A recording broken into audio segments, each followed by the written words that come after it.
Bríndele un fuerte aplauso al Espíritu Santo de Dios.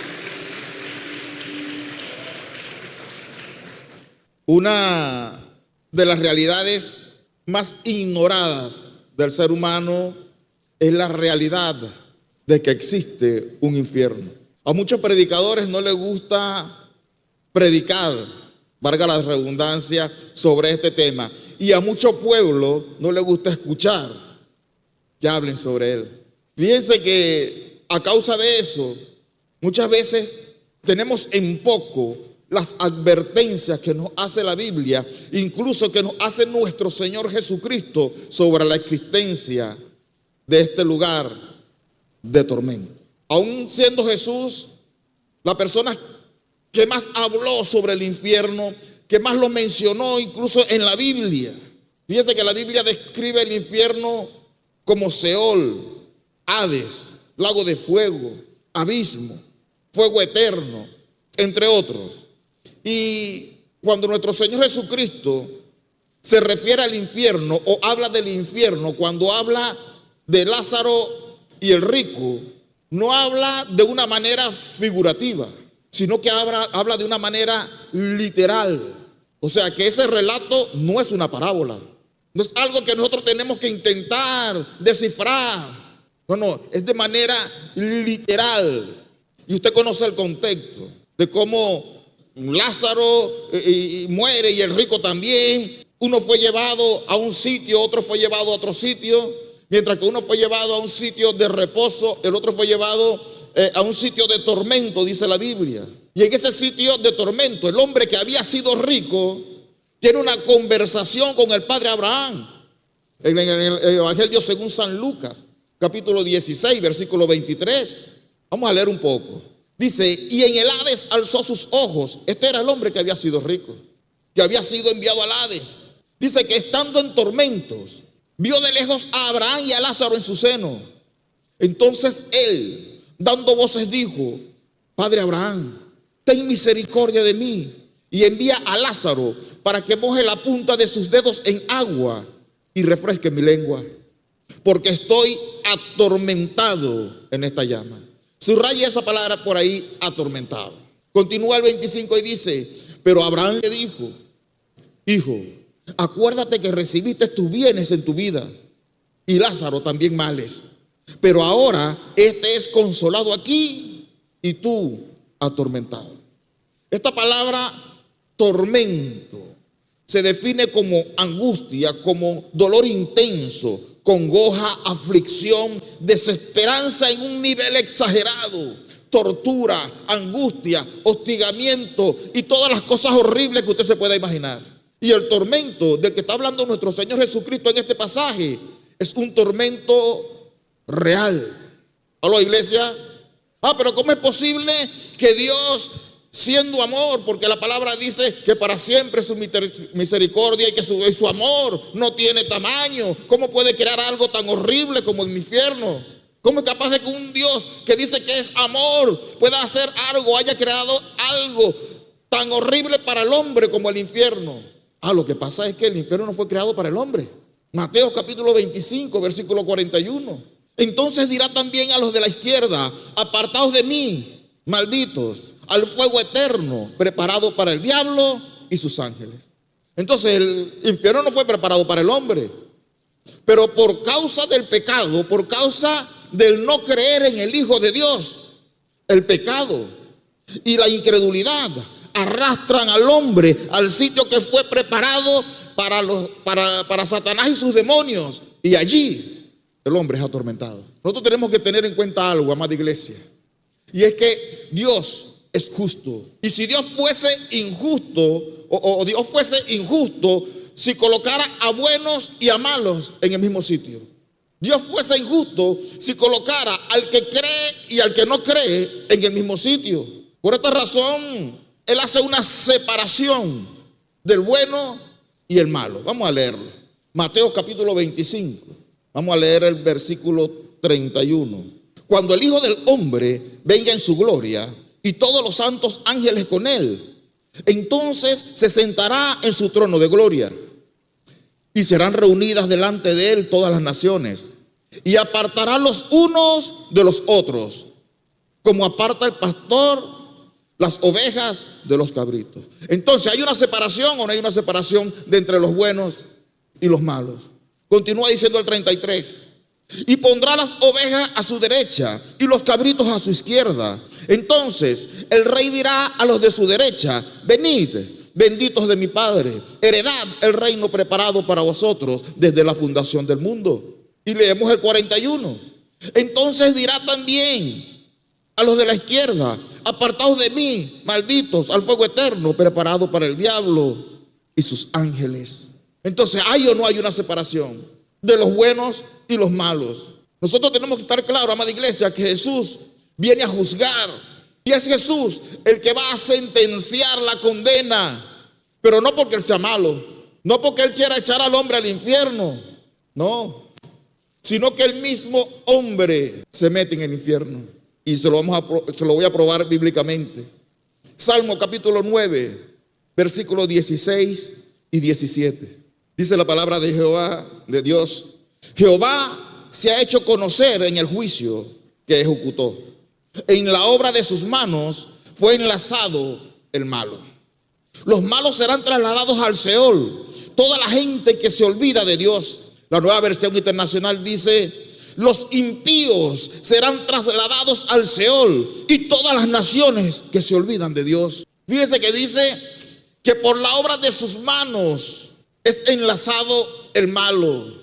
Entonces Dios no mete al hombre en el infierno. Él mismo se mete cuando decide no renunciar al pecado, cuando decide o se deja seducir por el pecado, cuando decide no creer en Jesucristo, se enlaza al infierno. Por eso el Evangelio según San Juan capítulo 3 versículo 18 dice que el que en Él cree no es condenado, pero el que no cree ya ha sido condenado, porque no ha creído en el nombre del unigénito Hijo de Dios. Dios no obliga a nadie a creer en Él, a nadie. Pero el que no cree en Él ya tiene un destino. Cuando nosotros cometemos un delito en el mundo, en lo natural, en lo físico, un juez sentencia ese delito, ¿sí o no? Y ese delito se paga en la cárcel. En lo espiritual es similar. Cuando nosotros cometemos un delito en lo espiritual, llámese pecado, nuestro juez va a dictar una sentencia. La condena se va a pagar en la cárcel. Y la cárcel en lo espiritual es el Hades, es el infierno, es ese sitio de tormento. Ahora, ¿dónde está ubicado ese sitio de tormento? ¿Dónde está ubicado ese infierno del que estamos hablando? Carta a los Efesios, capítulo 4, versículo 9. Dice: y eso que subió, y eso de que subió, ¿qué es? Sino que también había descendido primero a las partes más bajas de la tierra. Fíjense que el apóstol Pablo, inspirado por el Espíritu Santo, dice que antes de que Jesús ascendiera al Padre, Él descendió a la parte más baja de la tierra. O sea, fue al Hades, al infierno. También el libro de Proverbios, capítulo 15, versículo 24. Dice: el camino de la vida es hacia arriba al entendido, para apartarse del Seol abajo. Entonces, ¿dónde queda el infierno? Pero ¿a qué fue Jesús al infierno? ¿Qué hace Jesús allá? Primera de Pedro, capítulo 3, versículos 18 y 19. Dice: porque también Cristo padeció una vez por los pecados, el justo por los injustos, para llevarnos a Dios, siendo la verdad muerto en la carne, pero vivificado en espíritu, en el cual también fue y predicó a los espíritus encarcelados. O sea que nosotros estamos hablando, amada iglesia, de un sitio donde serán trasladados los malos, como dice el Salmo 9:17, donde hay espíritus encarcelados, como dice Primera de Pedro 3:19, donde son atormentados, como dice el Evangelio según San Lucas, capítulo 16, versículo 24. De ese sitio es que estamos hablando. Ahora, la intención de este tema no es sembrarle terror en su corazón, sino que todos nosotros podamos en esta tarde reflexionar y teniendo esta realidad clara en nuestra mente, en nuestras vidas, no se nos haga tan fácil, amada iglesia, pecar como muchas veces se nos hace. Que nosotros podamos reflexionar de que cada pecado que nosotros cometemos puede tener una consecuencia. De hecho, va a tener una consecuencia si nosotros no nos arrepentimos de ellos, si nosotros no nos decidimos apartarnos de ellos. ¿Sabe por qué? Porque el pecado es el que abre las puertas del infierno para el hombre. Toda puerta lleva una cerradura, ¿sí o no? Tiene una llave para abrirla. La llave de la puerta del infierno es el pecado para el hombre. Y continuamos con Lázaro y el rico. Evangelio según San Lucas, capítulo 16, versículo 25 en adelante. Ok, pero Abraham le dijo: hijo, acuérdate que recibiste tus bienes en tu vida y Lázaro también males. Pero ahora este es consolado aquí y tú atormentado. Además de todo esto, una gran cima está puesta entre nosotros y vosotros. De manera que los que quisiesen pasar de aquí a vosotros no pueden, ni de allá pasar acá. Nosotros estamos acostumbrados a referirnos al infierno como un lugar que está debajo de la tierra, ¿sí o no? Todos lo sabemos. Y un cielo que está arriba. Pero resulta que antes de nuestro Señor Jesucristo, antes de que Él resucitara resucitara de entre los muertos y ascendiera al Padre, tanto el lugar de reposo como el lugar de tormento estaban en el mismo lugar, aunque en diferentes sitios. ¿Está conmigo, amada iglesia? Dice la palabra que había una cima entre ellos. Cuando nosotros hablamos de cima, no hablamos de una montaña ni de un cerro, sino de un abismo, de un vacío, de tal manera que los que estaban en un sitio no podían pasar al otro. Y no es sino hasta cuando nuestro Señor Jesucristo resucita que ese lugar de reposo es trasladado al cielo. Por eso cuando le estaba revelando Jesús a sus discípulos que Él iba a ser sacrificado, Él lo consoló diciéndole lo siguiente en el Evangelio según San Juan, capítulo 14, versículo 1 al 3. No se turbe vuestro corazón. ¿Creéis en Dios? Crean también en mí. En la casa de mi Padre muchas moradas hay. Si así no fuera, yo os lo hubiese dicho. Voy pues a preparar lugar para vosotros. Y si me fuere y os prepararé lugar, vendré otra vez y os tomaré a mí mismo, para que donde yo estoy, vosotros también. O sea que antes de esto, la gente no estaba allá con el Padre, sino que Jesús le dijo: ok, ya va, un momentico, yo me voy a prepararles lugar en el cielo. ¿Sabían que Dios está en el cielo? ¿Cuántos saben que Dios está en el cielo? Lo dice el Salmo 115, versículo 3. Nuestro Dios está en los cielos, todo lo que quiso ha hecho. Entonces nuestro Señor Jesucristo fue al cielo, a la casa de su Padre, a preparar lugar para nosotros. Dice también Primera de Reyes, capítulo 8, versículo 49. Tú oirás en los cielos, en el lugar de tu morada. Ese es Dios. O sea que antes de la resurrección de nuestro Señor Jesucristo y de su ascensión, todos los hombres muertos hasta ese momento estaban en un mismo sitio, no en el cielo. Ahora bien, el Señor nos deja una promesa. Dice: donde yo esté, vosotros también. ¿Y sabe dónde está Cristo? Evangelio según San Marcos, capítulo 16, versículo 19. Y el Señor, después que les habló, fue recibido arriba en el cielo y se sentó a la diestra de Dios. Allí Él está preparando lugar.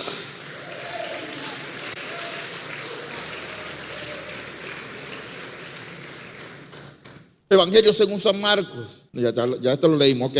Fíjense, las personas que sean encontradas aptas para el cielo, o no aptas, mejor dicho, para el cielo, y vayan al Hades, van a tener conciencia. Van a estar conscientes de todo lo que hicieron y de todo lo que no hicieron. De todo lo que creyeron y de todo lo que no creyeron. Volvamos a Lázaro y el rico. Vamos a leer capítulo 26 en adelante. Además de todo esto, una gran cima está puesta entre nosotros y vosotros, de manera que los que quisieren pasar de aquí a vosotros no pueden, ni de allá pasar acá. Entonces le dijo: te ruego pues, Padre, que les envíes a la casa de mi padre, porque tengo 5 hermanos, para que les testifiquen, a fin de que no vengan ellos también a este lugar de tormento. O sea que este hombre estaba consciente de todo. Incluso estaba consciente de que tenía familia, que no había aceptado a Jesucristo como Señor y Salvador todavía. Y que si se morían así, lamentablemente, él iba a tener que verlos ser atormentados como lo estaba haciendo él. O sea que si él tenía hijos y morían sin aceptar a Jesús como Señor y Salvador, tendría que ver a sus hijos ser atormentados, a sus padres ser atormentados, a sus vecinos, a sus hermanos ser atormentados, si morían sin escuchar el evangelio. Y pregunto yo, ¿qué padre quisiera ver a sus hijos ser atormentados por los demonios por la eternidad? ¿Qué hijo quisiera ver a sus padres ser atormentados por los demonios por la eternidad? Nadie, ¿verdad? Entonces no es un tema que nosotros podemos estar pasando por alto. El infierno no es un juego, no es una metáfora, no es algo que nosotros debemos dejar de predicar, porque esa es la consecuencia de las faltas. Ahora, sin embargo, el cielo es todo lo contrario. El cielo es un lugar de reencuentro. Fíjense que al parecer algunos hermanos de la iglesia primitiva estaban afligidos a causa de la muerte de algunos de sus hermanos, a causa de los que habían partido ya con el Señor.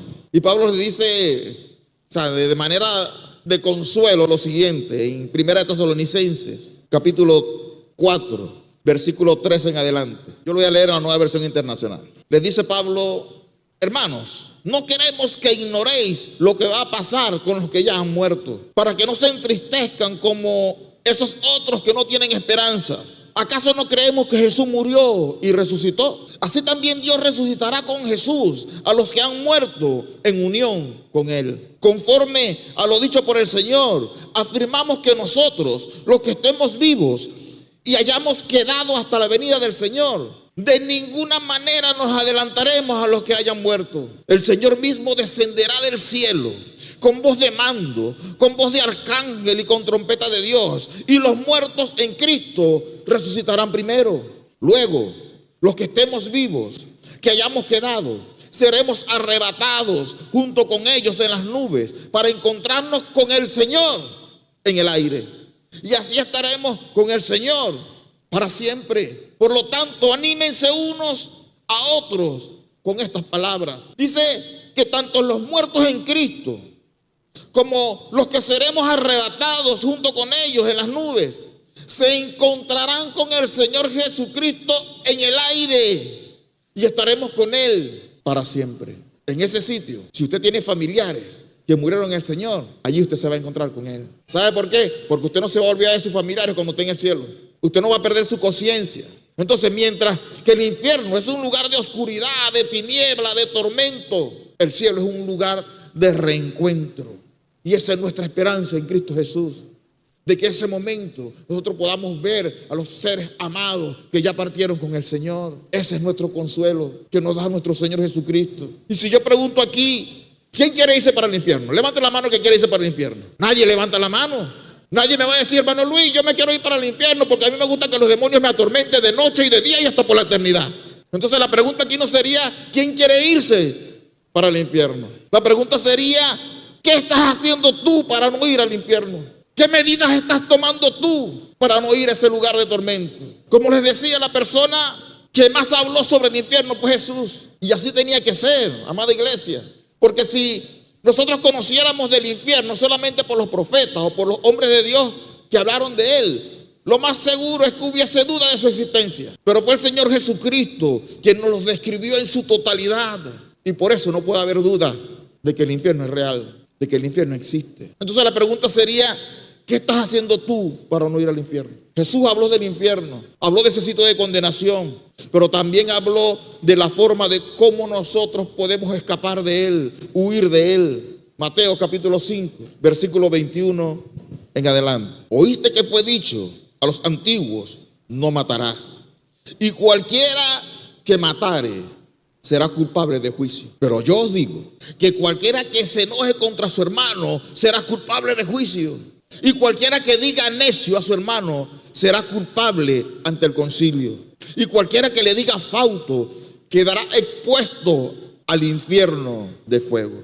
Hay gente que cree que solamente si mata a alguien se va al infierno. Pero Jesús nos enseña que cualquiera que se enoje con su hermano, que se ponga bravo con él, queda expuesto al infierno de fuego. A la iglesia, cualquiera que le diga necio, cualquiera que le diga fauto, queda expuesto al infierno de fuego. Es más, le voy a decir algo, amada iglesia: Dios no acepta ofrenda de nadie, de ninguna persona que tenga algo en contra de su hermano. Continúa diciendo en el versículo 23 de Mateo capítulo 5. Por tanto, si traes tu ofrenda al altar y allí te acuerdas de que tu hermano tiene algo contra ti, deja allí tu ofrenda delante del altar y anda, reconcíliate primero con tu hermano y entonces ven y presenta tu ofrenda.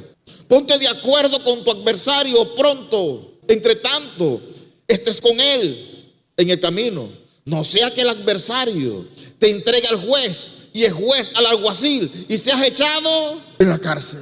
Muchas veces nosotros utilizamos estos versículos bíblicos a la hora de recolectar la ofrenda. Y está bien porque habla de las ofrendas. Pero la verdad es que estos versículos bíblicos son una advertencia de parte de nuestro Señor Jesucristo para que no vayamos a parar a la cárcel a causa de nosotros no querer ponernos a cuentas con nuestros hermanos. Y estamos claros, amada iglesia, de cuál es la cárcel de la que está hablando estos versículos, de cuál es la cárcel de la que está hablando Jesús acá. Y continúa Jesús con la advertencia en el versículo 27. Oíste que fue dicho, no cometerás adulterio.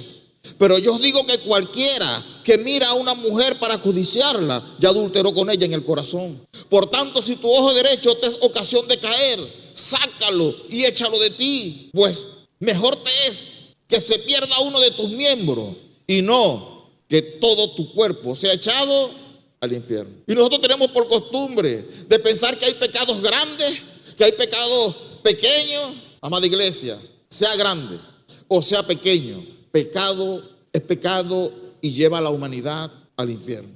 Si alguien consuma el acto de adulterio, se va al infierno. Y si no lo consuma, pero codicia en su corazón, también. Si una persona dice una mentirita roja, negra, lo lleva para el infierno. Si dice una mentirita blanca, también. Porque mentira es pecado y el pecado lleva a la gente al infierno. A la iglesia.